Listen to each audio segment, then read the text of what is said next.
I always believe that the sequel should be made if the story demands it, not the producer.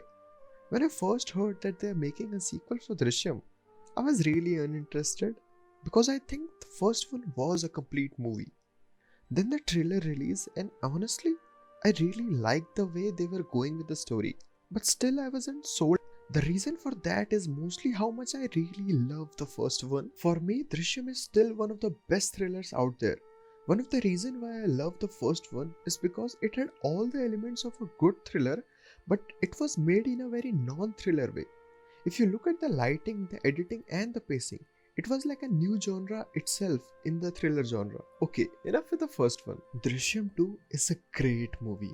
I still can't believe that the makers managed to make a better film than the first one. It had all the things which you loved in the first one, and on top of that, they pushed the boundaries which you will expect from a sequel.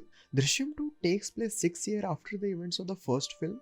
A lot has changed as you would expect given the time leap. George Kutti has opened his own theatre and has grown a lot financially. Here's the first thing I absolutely love. If there is one thing we Indians hate apart from losing a cricket match to Pakistan, is seeing the people around you grow and you still living the same lifestyle. In the first one, we were shown that after Anu got beaten by that cop, the entire village came inside with a family and supported them throughout.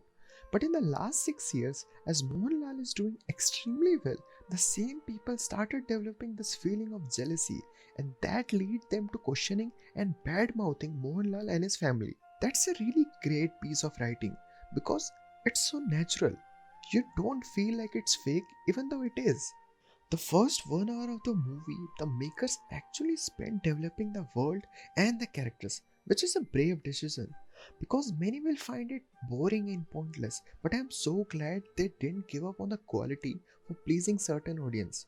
After all, this risk taking made the first Drishyam what it is. In the first 1 hour itself, they captured every minute details, which I must say, Mollywood is exceptional at.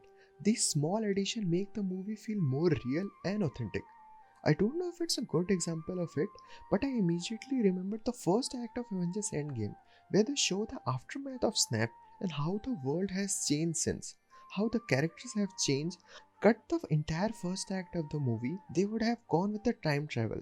It wouldn't have that impact, because you don't root for the characters that much that way. That's what Drishyam 2 does for me. In the first hour, they showed how the city and the people's perspective has changed since then. How George Kutti's family is dealing with all that. Even after 6 years, the family is still in absolute mess. Anju suffering from epilepsy and her mother is in constant state of worry that they will get caught one day. Mohanlal even says in the end that though they might get away from all of this again, the investigation will never stop till the day they die. That's worse than any punishment which our legal system can give them. This is not a life of their own now. Now coming to the characters. Two things which I want to give the makers credit for. First one is showing Rani how vulnerable she has become. When you think of it, Rani doesn't have much of a family left. And when her mother said that she is going to Qatar and will only come once every 6 months, Rani goes through this series of emotions of losing out and being alone. Both her daughter will one day get married and leave, and her husband too can be get caught anytime by the police, and she literally won't have anyone by her side. That's scary when you think of that. Now, taking in consideration all these things, just think of the times when she keep panicking and where many of you must have got annoyed by her by thinking why she is ruining the plan. Well, now you know. The makers would have easily edited that part out, and most of you would have been happy with that. But the fact they kept it, that's what makes Drishyam 2 a worthy sequel. Now coming to the second thing, for that I want to talk about Joseph's character. That character served two purposes in the story. One as a plot watcher which will play a crucial role in the latter part of the movie, and the other purpose was of a nice little reality check and to show a resemblance between his and George Kutti's family. When you look at it, both the families suffering because of one murder. One served a 6 year jail sentence and the other got away with it. One is determined to make up with his family and the other is determined to save them. Both have done wrong things, but the audience's perspective on both the characters is contrast. Now just think about it for a second. Finally, I want to talk about the ending. Man, I knew a twist was coming and a rather big one. But the thing which makes me the happiest about the ending was that George Kutti returned their son's last remains to them. That was the thing I didn't even remember, to be honest. But seeing that really gives the story of Drishyam a beautiful ending and closure. Yes, there are things which could have been easily edited out and no one would have realized it. Those are the things which made Drishyam 2 a damn good movie. So that was my thought on the movie.